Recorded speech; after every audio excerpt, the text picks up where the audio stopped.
Hi everyone, my name is Austin. I'm the publicity officer, White Hat, and today I'm going to be giving my talk on video game security. Almost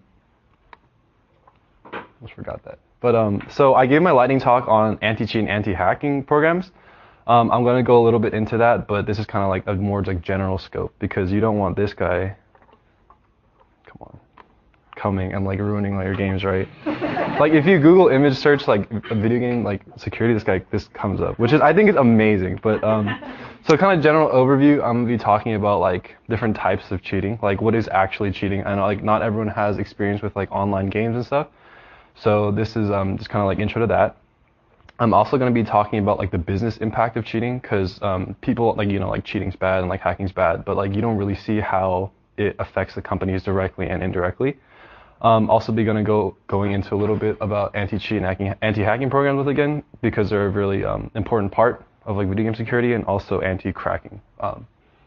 So first of all, this quick graphic content warning. This is kind of like a live demo. Everyone familiar with the game CS:GO, Counter-Strike Global Offensive? It's a shooting game. There's blood, so if you're like, just a quick graphic content warning. I'm not admitting to cheating at all, but I put together this demo, and I actually downloaded a program that might be a cheat, might not be a cheat, who knows. But this is just like a kind of like to introduce it. So this first clip is me actually playing, like by like no like stretch of the imagination am I like good at this game, but just wanted to show you what like normal person looks like. So as you can see, kind of like slow reaction time. Like I'm getting lucky with some of these shots, but as you can see, it's like pretty slow, a little bit of delay. Yeah, kind of like popped off right there, but and then this, so keep in mind there's a pretty slow reaction time. And this next part, I'm going to be showing you what the actual grenades look like. So there are two types of grenades, there's a smoke grenade and a flashbang. So the smoke grenade, like once you throw it, it'll like obscure vision, like you can't see through that, okay? And then the flashbang, if you look at it when it goes off, you get blinded. That's important because there's a cheat that allows you to disable that. So this first cheat is called trigger bot. So what this does is if it detects that enemy player goes over your cursor, it'll automatically fire. Like this first shot here, I completely was not expecting this. Like it actually scared me. I was like, that's why I was like kind of staring at it in shock. I didn't even realize. But and this next part, I'm like sweeping my mouse around just to emphasize the fact that I'm not actually aiming at these guys. Like this is a cheat. Like it's just me, like as you can see. And like I'm just like hitting people. Just imagine like, yeah, I know, right? Like I'm just so good at this game, but like imagine someone like you're just playing, like having fun with your friends, and someone like this comes on, it's like ruining your game. Like it's not fun for anyone. And I think I finally get him here, yeah. And this next cheat is called wall hacks. So yeah, you can see people coming around walls, which is also super cheap. Like you'll see the red outline through the wall, right here. So that's like a really unfair advantage because you have like that like split-second advantage over them. So you can see I'm not hitting many of my shots, but right here I can see exactly where he's standing. See where that guy is, and yeah, like if you're just playing for fun, and like think about how unfair this is. That's at least like a half a second advantage over someone, and in a game like this, which is really fast-paced, that's a really big advantage. And then with another shot. And then this last clip is kind of the whole shebang. Like, there's a cheat where you can remove the hand so you can see more. I have that on. Yeah, right? Like, it's all these little things with a shot there, but then turn the trigger button on right here, and then boom. And as you see when I throw the smoke grenade, you can't actually see it because I disabled that. Also right here, trigger bot. So this is kind of like the full package, Just... yeah. Try to hit that guy through the wall, but didn't work out that well. And boom, there we go. Wow. Thank you so much. I'm really good at this game. But so yeah, this is just a quick little demo of like what real like cheats look like if you don't know.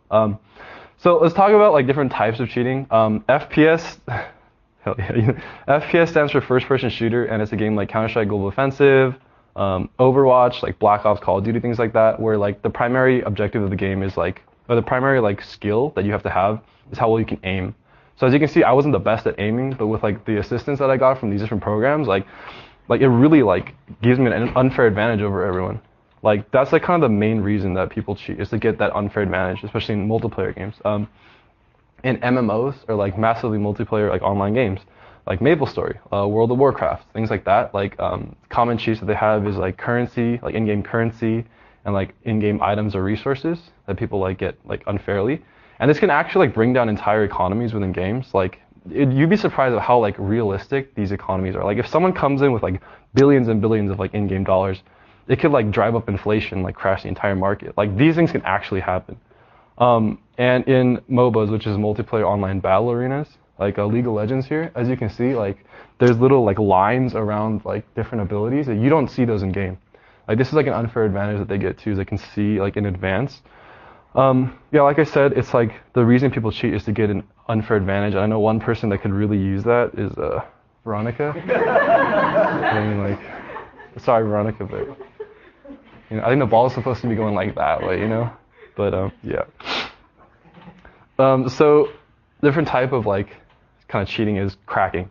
So cracking is you get free access to paid software, and the term for this software is called wares. And like so, if you've ever like actually got like a video game CD for like PC, like if you install it, it'll say you have to have the disk in the computer to run it. And that's when people crack games and stuff, they'll like put the game files out there and then remove that restriction so anyone can play it. Like I'll be going into that a little bit more later, but that's kind of a general idea. 3DM is one of the more prevalent cracking groups out there. They're based in China and they've cracked like a lot of games and a lot of software. The estimated loss of revenue was about $11.8 billion in 2001, and that's a lot of money that's been lost. Like these companies put in time and hours in making this software, and then to have people like be using it like for free like that, it really hurts them.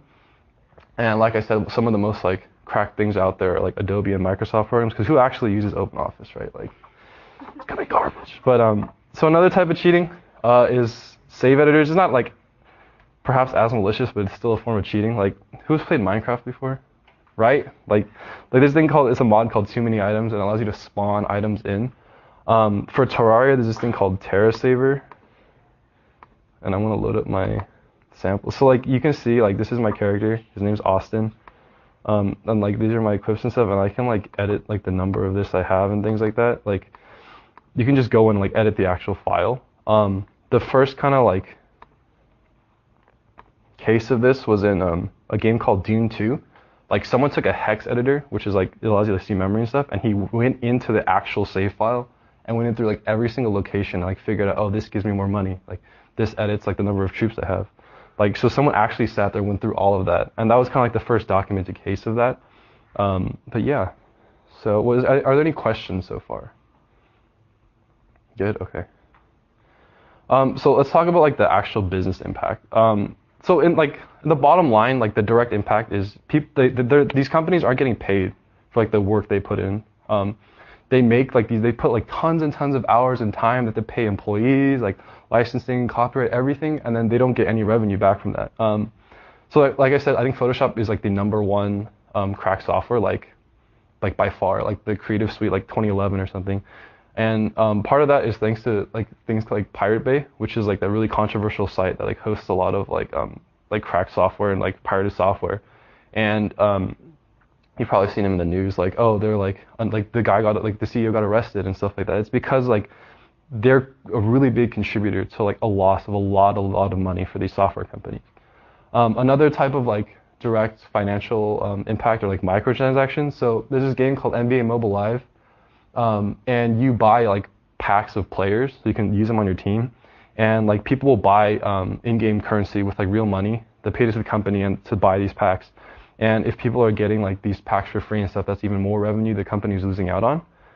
Also subscriptions, like World of Warcraft is a subscription-based game, and if people like are getting these subscriptions for free, that's a lot of like recurring income that these companies are losing out on.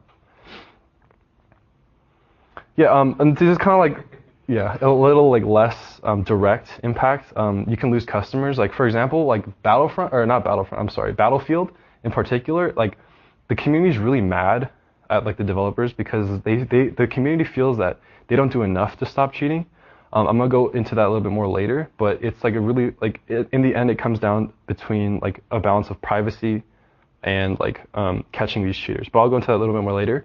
But you can also lose like intellectual property, for example, like that fake ripoff of Overwatch. Like if someone like were to like get through like your like encryption on your code and stuff, like they can like literally rip off your like this is a pretty obvious copy, and like they can sell it as their own, and that's money that the company's losing out on, like Blizzard would be losing out on. And it can also like tarnish your reputation. As I said, like if the community doesn't feel like you're doing enough to protect like the legitimate players, then there could be backlash, or you could just be EA and like lose all your customers anyways, because you know.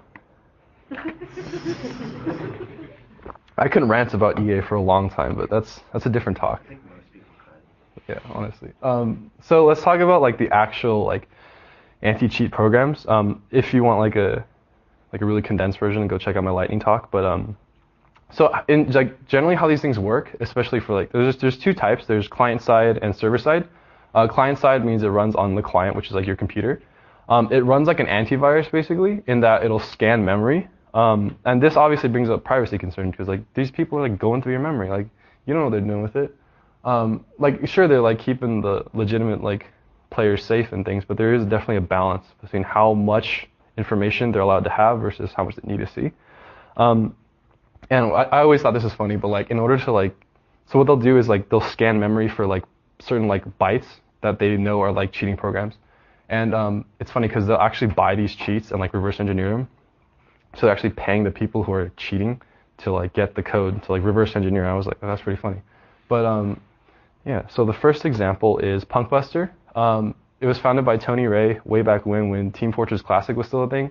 And he was really mad at all the cheaters that he was facing. So he just said, hey, I'm going to make an anti-cheating software. Like, who wouldn't do that, right? But in order to prevent Punkbuster itself from being like hacked, there's like a two-tiered, it's called a two-tiered background auto update, where like it'll stage like the update of Punkbuster itself. So it's really hard to like have your own like code that will like block it or something like that. It also has a capability to take screenshots of your computer, which again, like it could help catch hackers, but you could also have like your credit card information on your screen or something, like who knows what's going on.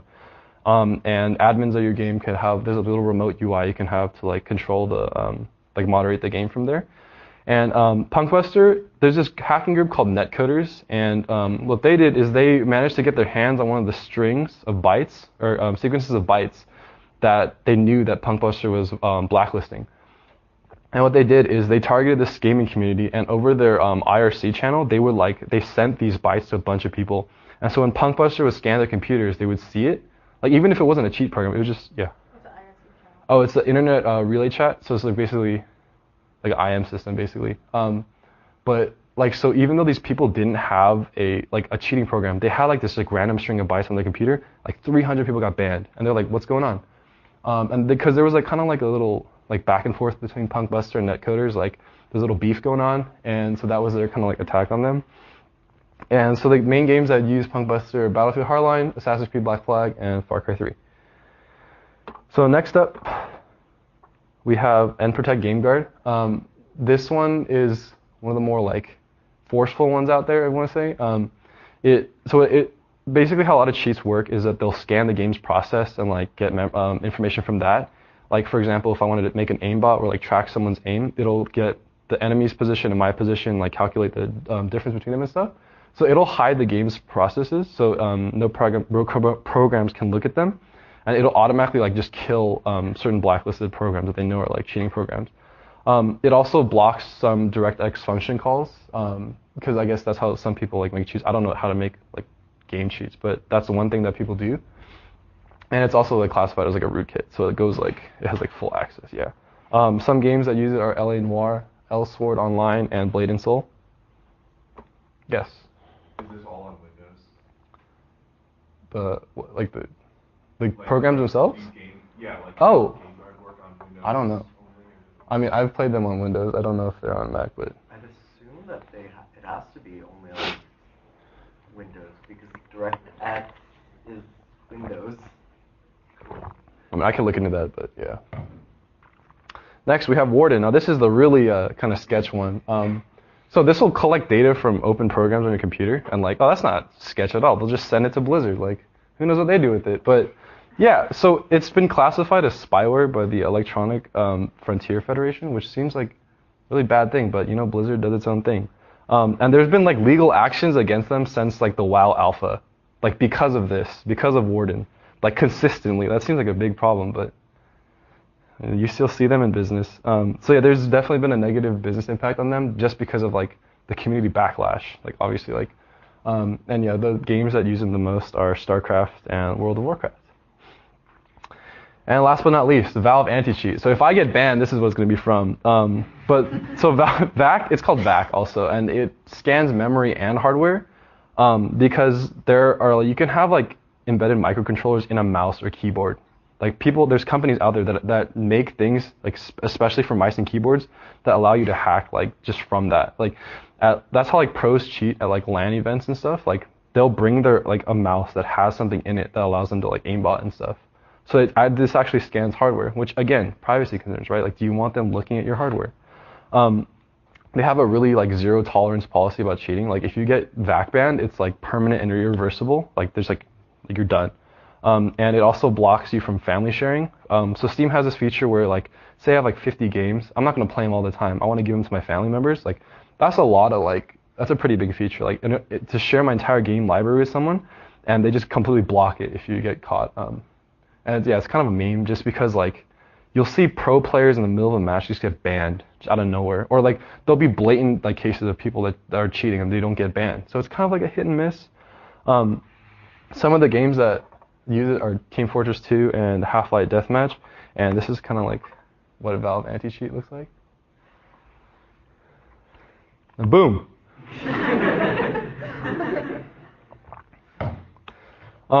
So the kind of like flip side to client-side anti-cheat is server-side anti-cheat. As the name suggests, it runs off the server, not on your computer. So this was kind of like the answer to all these privacy concerns is server-side anti-cheat. So how does it work? Basically, it like monitors like people's like performance in games. So instead of saying, oh, are there programs on this person's computer? Like, oh, if they're hitting like 50 headshots in a row, like something's fishy there. Or if they have like 100% accurate, if they haven't missed a single shot, something's fishy there. It's definitely better in terms of privacy because like the only thing it's looking at is your like in-game performance, which is basically publicly available. So it's not like going into your computer. It's also harder to trick because if you're like really bad at like cheating, like as you can see, like I didn't miss a single shot. Like that's obviously like something that'll get red flagged on one of these servers. But at the same time, if you're good at cheating, and you know how to like fool the system, then you can get away with this pretty easily. So here's another graphic content warning. This next game is from Battlefield, and there is blood and guns. So this is someone who is obviously cheating, but was not caught by server-side anti-cheat.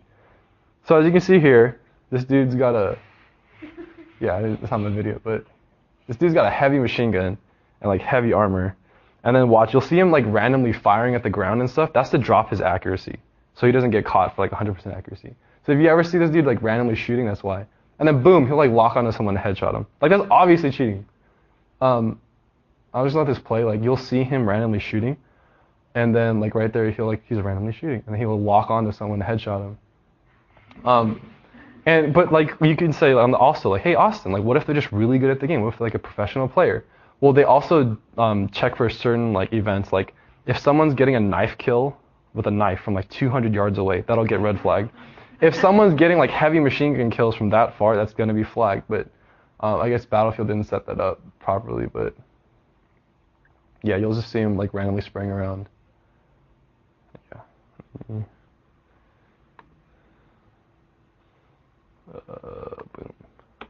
There we go. Yeah. So the first kind of program of that kind of server-side anti-cheating it was called Fair Fight by Game Blocks. And they monitored statistics. Like, so this was their answer to like, oh, all these privacy concerns about server-side anti-cheat and stuff. So as I said, it monitors like performance, and to make sure that these pro players or just people that are having a really good game aren't banned, they'll also pick up certain events like that. Like, say I'm playing a bowling video game online. Like, I'm really into bowling, and I'm getting like 300 like points every single rack. Like, that's obviously not possible. So it'll pick up on that kind of thing. And yeah, it was kind of controversial because, like I said, in Battlefield especially, like it missed that person that we watched earlier. Like it's really hit or miss for these things because like there's so many ways to like cheat the system, and it's just a really like I don't want to say it's not definitely not the perfect solution, but it's definitely a step in the right direction in terms of privacy. And two of the main games that use it are Battlefield and Rainbow Six Siege.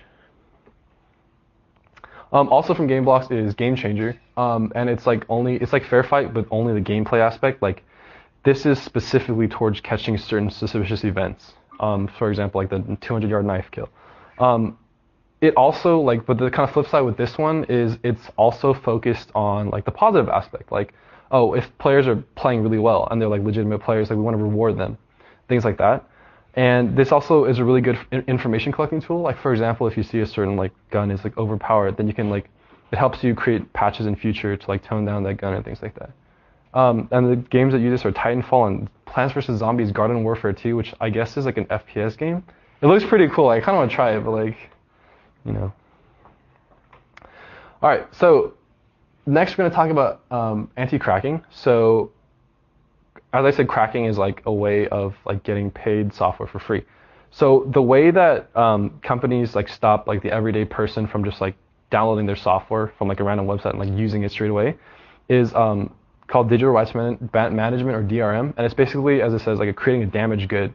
So what could happen is like they won't like if they'll sell you a CD, for example, like Microsoft Flight Simulator X, and they'll only have like part of the game like on the CD. Like in order to like play the game, like you have to enter your CD code, and they'll verify it's you, and then they'll download the rest of the game onto your like computer or something. So in this way, that like they're shipping out basically like half of the game in order to like ensure that you're like legitimate, like you have a legitimate copy of the game. For example, Steam. If you buy any game on Steam, then you have to have like an online connection to like play most of the games. And yeah, so yeah, CD keys are a really good example of that. Like, and like it's kind of frustrating though sometimes. Like if you get like a new computer and you're trying to install the same thing on, like the CD key will be only valid once. That's happened to me before, but yeah. So the kind of solution to this is this thing called Denuvo, which is an anti-cracking software. What it does, it'll encrypt the software, and like so like people can't like actually see it, like these cracking groups and stuff. And it'll also this also manages the thing where it's like they'll only give you like half the game basically, or parts of it are missing. And that's called functionality obfuscation, which is basically like you're not shipping the entire game. You have to have this like internet connection, and you have to verify with Denuvo before you can actually play this game. And it, like so the 3DM, like someone from 3DM, which is like the biggest cracking group, they said that it would be like impossible to crack games by like 2018. And so there was like this huge like worry that, oh, like we're not gonna be able to crack games anymore. And everyone in like the software industry is like, yay, but then this 19-year-old dude from like the Ukraine or something, like he found a bypass for this. So the Doom rework came out, and he had a illegitimate copy of Doom, but he had the Doom demo, like a legit copy of the demo. And what he did is he created this loader where he would run the demo, and then he would get like the certificate and like the information for Denuvo for the demo, which is legitimate, and then run like Doom with it, like the illegitimate copy. So he's basically like transferring the Denuvo like access permissions over from the demo to the real game, and it worked. And they're like, well, crap, like we thought it was like invincible, but now it's like completely useless. Yeah, and then Codex is another example of like one of these cracking groups. Like they're pretty big, and they were like, it's pretty sad actually. Like everyone was like, oh no, it was like the biggest like victory of all time, and it's just bypassable easily. But yeah, and then so sometimes like video game companies themselves will actually like put things into the game to make sure you don't like pirate the game and stuff. For example, like Undertale, like if you try to play a crack copy of the game, it wouldn't let you play. Like his dude's name is Flowey, and he'll put a message that said you could probably thought you could get away with this, and I wouldn't notice, and it wouldn't let you play the game. If you get a pirated copy of Game Dev Tycoon, which is a game where you like create your own video games, you have your own video game company, like it'll say like someone pirated your game and you don't get any money from it and you go bankrupt. So it's kind of saying like, this is what you're doing to us. So Alan Wake, they'll literally give him a pirate patch. And so another way that a lot of these like pirates get like caught is there'll be like a function in the game that's like purposely broken like in pirated copies. Like for example, in Gary's mod, like they had like a feature where like there was a specific texture that wasn't able to be found, And so when people were like posting like on the forums like, hey, like help me out, like this texture is like broken, they just automatically banned them because they knew that they were like using a crack copy of the game. And you can see they got like 2,500 pirates in like 15 hours, which is like insane. Like, yeah, because and then like other games like NBA like 2K like 17, you won't be able to like change your animations and stuff. So people will be like posting on the forums like, hey, like I can't change my animation, and 2K would just like ban them immediately. But yeah, any questions so far? Yeah, so yes. How do the games tell if they're cracked? They'll like, so like it depends really. Like there's a lot of ways you can do it. Like, if for example they'll hide like an internet or like a verification somewhere, and like crack copies of the game, like the crackers could have missed it. Like it could be something small or like something really hidden, and so it's just something that the crackers didn't catch, like in the meantime. So yeah, so all in all, like it might not be like the most serious thing. Obviously there are like implications, like you could lose your like account information that these games like servers store.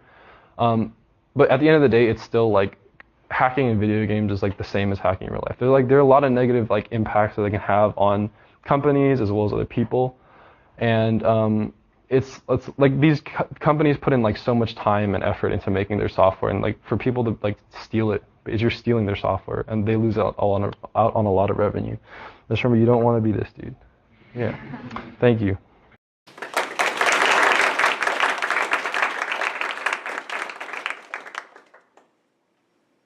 Questions? Time for questions. Oh crap. Awesome. So you said one of the, I think it was one of the server side anti-cheat, it would try to reward players for like good behavior. Yeah. How does like anti-cheat do that? Or like, it's not like, I should specify, I'm sorry, it's like the game blocks will work with video game companies and say like, oh, you can set up these certain rules.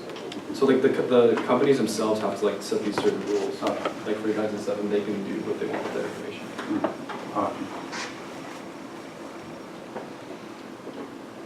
So, obviously, we don't know if, so I'm going to preface this by saying that you shouldn't cheat in video games. It's a bad idea. But since we're taking an offensive mindset to this, in a game where there is client-side anti-cheat, is there then, can I just reverse engineer the server API and write a thing that responds perfectly to that?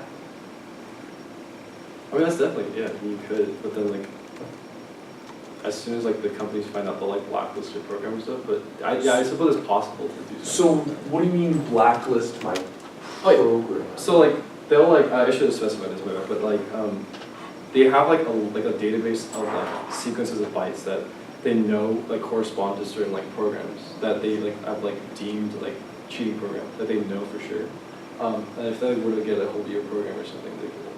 Yeah, so I think I'm a little bit confused about how the client side works. When I install like Just Cause, for example, that comes with, which one was Just Cause? Or Far Cry. Far Cry. I install Far Cry. Yeah. Punkbuster isn't like, doesn't have root on my computer, right? Yes. I mean, I'm not completely sure how this works. Like, believe me, I've like tried to find out how these things work, but they hide it really well. So I can't tell you exactly how this works, because obviously they won't like hide all this stuff. But like when I can't imagine them being like, hey, give us root please to install this video game? Yeah, like. Or do they actually ask you? yeah. To They pop up the windows, like, run this. Oh, that's right, this is Windows. Never mind, everything's awful. My question doesn't mean it. Well, no. So then there's still, my original question still pauses. If I never install the game, but I just write a thing that talks to the server. Why don't you try it? Like, learn by doing it. Are you encouraging me to attack a service that I have not been given permission to attack? Not saying that. But yeah, thanks for reminding me about Just Cause 3. That was actually, it was one of the games that took the longest to crack because of like the new bugs stuff. But But yeah, that's yeah. I trust me. I've emailed like all these companies like, hey, like I'm a security officer. White hat. Like, you want to tell me how it works? And then. So on the cracked games, has anyone ever released a cracked version of those games with like the client side anti-cheating stuff that would just like send a copy of what they were recording elsewhere besides the game company? Like so they'll steal your information. Yeah. Like I'm pretty sure like I don't want to say like most of these things, but like these companies have to make money somehow, right? Like It would just be a Trojan horse though. Yes. yeah. So like a lot of these are very Yeah. But there's built-in functionality. like the game will still They- work and stuff, but like They'll just point it something else. Yeah. It's like a Trojan, I'll just point it to my stuff. yeah, like the game will still work, but like you don't know what else they're putting into like this. It's pretty sketch.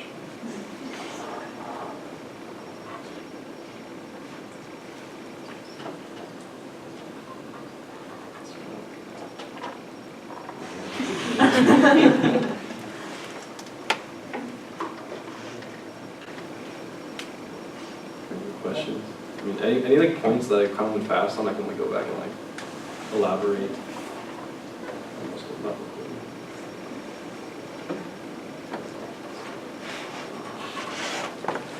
Does dog anti-cheat work through Steam or like? I don't like in Like you would get banned through Steam, right? Well, Because it gets through the whole family sharing thing. Yeah, it's like their Valve is also program. Steam. Yeah. so. like from what I remember like playing TFT, like I'm pretty sure it runs with Windows and stuff. I'm not exactly sure. I haven't played in a while, but yes. What do you see as far as like the future of anti-cheat? You said that like it was looking really good, and then not. So do you see like any major changes, or is it still always the crackers trying to break the games? And...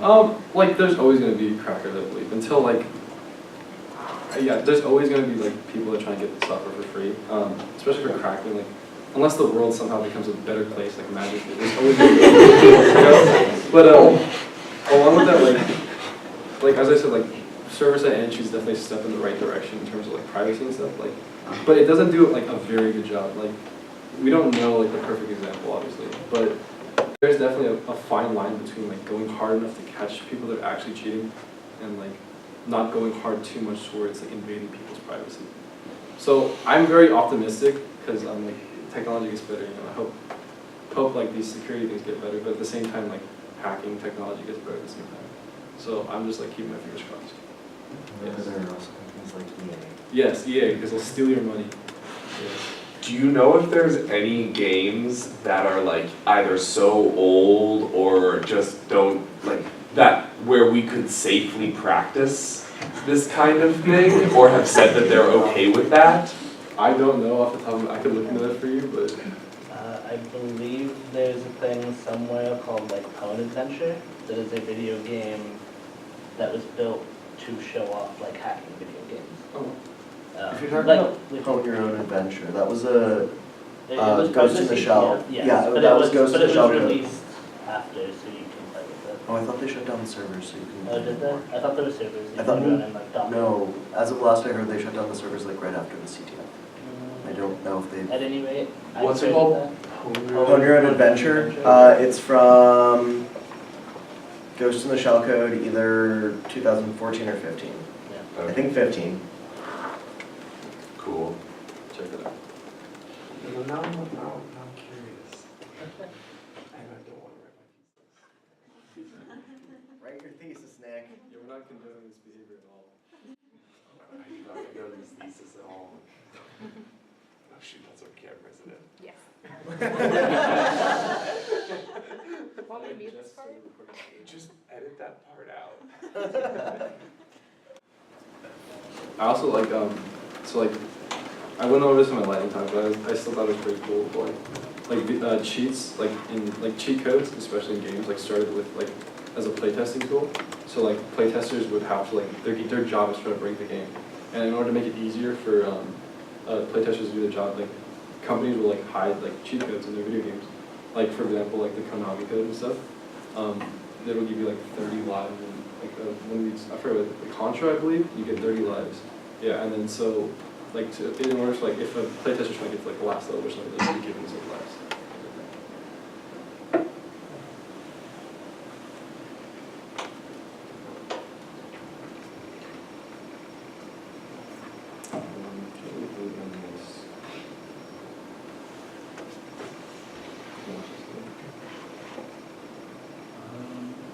I think Blizzard in particular is the one that they actually responded to, like, we literally won't tell you anything. Like, they have like a cheating hotline. Like, there's an email dedicated for like reports of cheating. And so I emailed them, and I'm like, why not? And then they literally like emailed me back in like 5 minutes, like no. Yeah, I didn't try a lot. Is this warden also used for Overwatch? I'm not actually sure, because I've seen a lot of people aimbotting Overwatch in my time, and they haven't been banned that much. But I know, in particular, like that's been a big, like, a lot of people have stopped playing the game because of like kind of like Battlefield, where like they feel like Blizzard's not doing enough to like protect the legitimate player base. I'm not actually sure. I'd have to check that. But one case in particular is people who would like queue snipe people. So there are like a bunch of people stream video games nowadays, right? Like some of the more prominent like Overwatch streamers, like people would time their like play queues with them in order to keep getting into their games and like to ruin the game for them. And like it kind of like, it started as some like innocuous like fun, right? Like, oh, this person's in my game all the time, they're ruining it. But then it kind of progressed into like cyberbullying, when in like for like weeks straight it would be the same person, and like sort of like, if you know Tim the Tap Man, like he was the one in particular that was getting targeted by this stuff. And he actually quit the game because like he felt that Blizzard wasn't doing enough. Like, he was talking to them, reporting the same guy over and over again. And they found out this dude had like 15 different accounts that he was using, because every time Blizzard would ban one, like he would just jump on another one. And it was the same guy over and over again. So what they eventually did is they like IP banned him from ever playing that Blizzard game ever again. But yeah, I'm not sure, to answer your question, I'm not sure. What's an IP ban? IP ban is like, so you have your IP address, right? Like that's your like home address, right? Wait, it's a ban by IP address? Yes, that's what it is. Like, so that anything from like his IP address, they won't let him connect it. Like in Minecraft, you can ban people from IP address.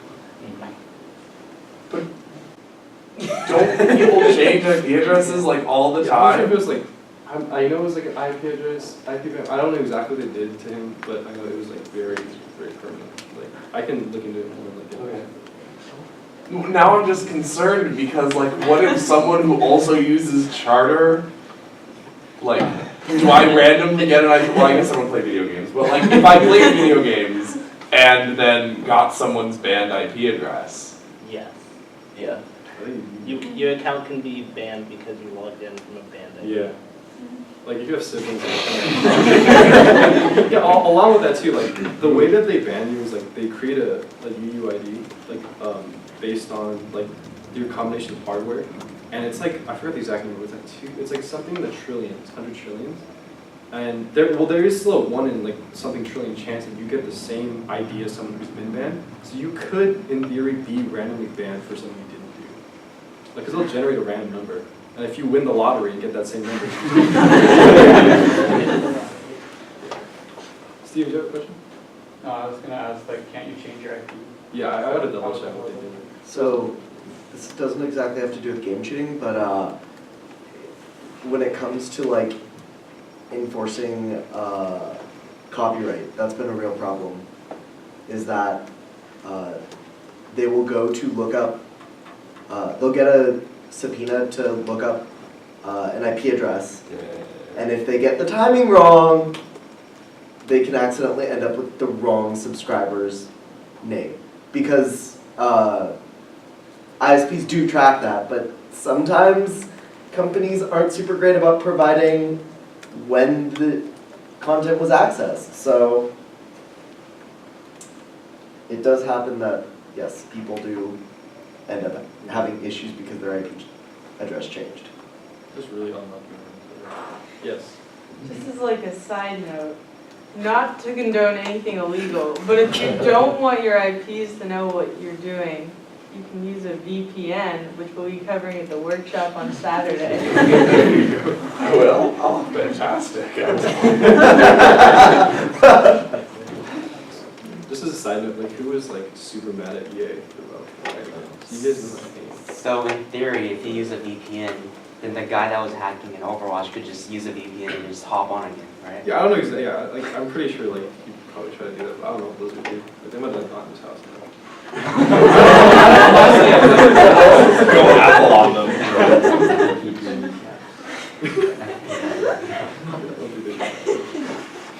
Honestly, I'd be more scared if Blizzard were at my door than the FBI. It's just some kind of regulation they have to follow. Blizzard will Blizzard does what they want. Like they're like think about it, they're sending your information to their servers like all the time. Like from the beginning of time of this game, like there's been an issue. Like if this is considered spyware, like it seems like a pretty big issue. I don't know why they would So that's an interesting point. No, so they can totally do that because they can just ban you based on your home address. Because if they're observing this much information, If you're giving Blizzard your payment info, you also have to give them like Your your billing. mailing. Yeah. It's like literally you have to give them that without them even like looking at the stuff that's on your computer. Like they claim it's like only like information like related to the game, but like if they're scanning everything you have open on your computer, like I could have like Spotify open. It's like, oh, this guy listens to this kind of music or something like that. Yeah, I don't know. Would be your Spotify username. Yeah, and they get your And billing. then anybody who's listening to that like account. yeah, so if you're just reading enough information. Nick, I can tell that you're thinking of ways to avoid doing your thesis. Stop creating parts that Jennifer has to end out. She doesn't have to. She really doesn't. It's a lot of work. I'm not safe here. Like I said, there's a very fine line between doing too much and doing too little. But we have yet to find that balance. I very much hope that we will find that balance very soon. EA probably won't. Yeah, probably definitely not. Do not like it. Yes. So I'm not sure if this is like a valid question at all, but is there any like machine learning or anything like that? John. Probably server-side machine learning, because if they're already collecting all of those statistical bits of data about you, then it's pretty easy for a server to run some ML on that. For client side, I mean, it's basically a rootkit, so like the anti-cheat basically already has access to like all of your like programs and everything, so it doesn't really need to add ML onto that, but it's probably used. Machine learning is. VAC has machine learning. That's terrifying. For server side. There goes my Steam account. Because there's server side VAC. It's like VACnet. Yeah. VAC is also Okay, I want to say, really buggy. Valve, if you're watching this, it was in a bot game, like, so no one was actually affected. It's a very, it's for education. We'll find you. Sorry, we were fun. Terrifying. Yes. So can this client-side anti-cheat software read your data all the time, or just when you're running the game? Pretty sure only when it's like running the game, because that's when the client side anti-cheat like actually runs, because they'll usually run with the game. In theory. In theory, yeah. I think VAC only runs when you're on a VAC secured server. Yeah, they have a vaccine. So I don't think you can get banned for hacking on a non-VAC secured server. Or a small game. Fingers crossed. Just grab it in your back. Yeah, I think I have before. I'm not going to open the program right now. Don't do it when you're screen recording. Yeah. Any other questions? Thank you all for listening.